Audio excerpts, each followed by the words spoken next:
nav jāskatās kaut kādi video analītiķi, lai izsacinātu to. Jā, man jāsaka, tiešām salīdzinoši labs centrējums bija padevies iepriekšējā epizodē.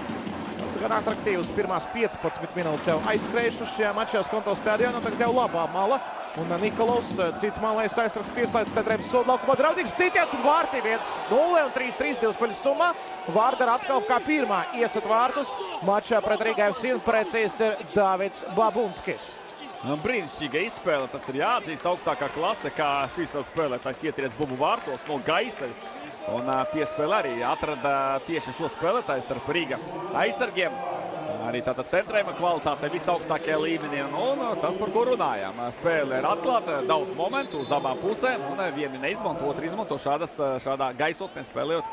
Vienmēr kādam būs labāka realizācija. Jā, nu te varētu padiskutēt, Babamusā nespēja izrauties no valgiem, no pretinieku uzbrucēju valgiem. Un tika pieturēts, bet nu skaidrs, nav varu un laikam jau arī nav pamata tur sūdzēties. Perfekts sitiens.